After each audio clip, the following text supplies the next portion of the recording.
తల్లి ఎంతమంది కడుపు కొత్త మిగులుస్తారే నీలాంటి వాళ్ళని ఊరికే వదలకూడదు.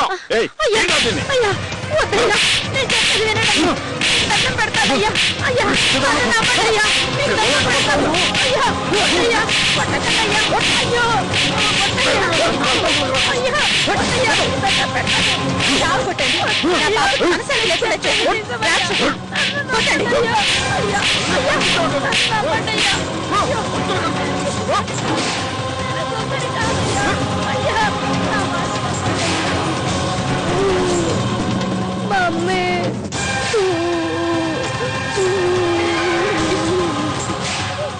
ఏం లేదమ్మా, వెళ్ళిపోయిందిగా, ఇంక రాదులే. పద.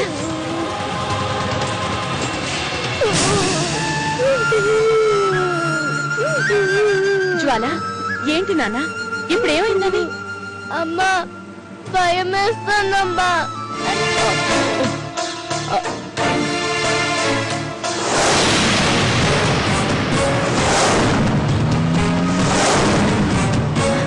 అయ్యగారు,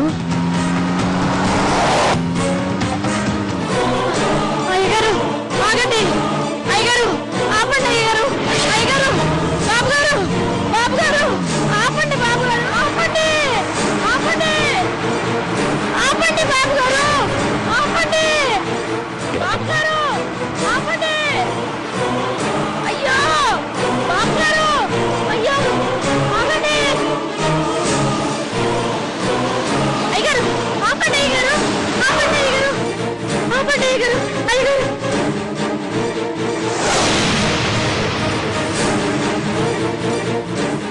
యాదమ్మే,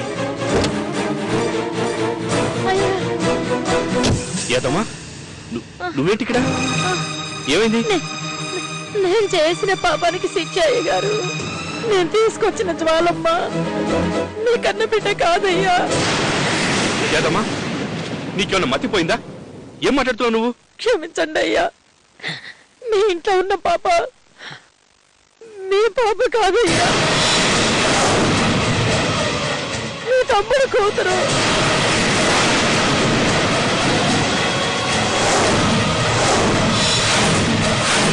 ఏంటి? జ్వాల దీప కూతురా?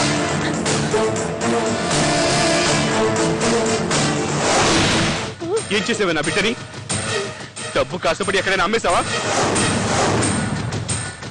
లేక పోషించడం చేతకాక చంపేశావా?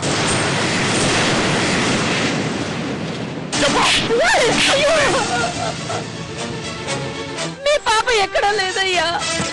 ఆ రోజే మిమ్మల్ని సాధించడానికి, మీ మీద పగ తెచ్చుకోవడానికి మీ పాప నా రమ్య తీసుకెళ్ళిందయ్యా.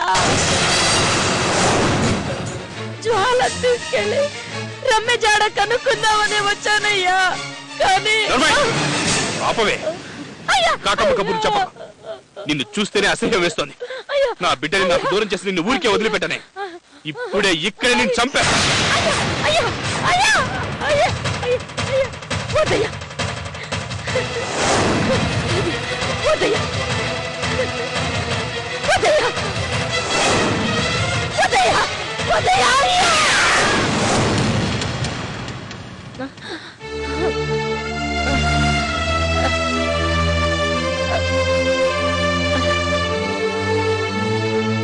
ఇన్ని రోజులు నేను చెప్పే విషయాన్ని అయ్యగారు నమ్ముతారని భ్రమపడ్డాను.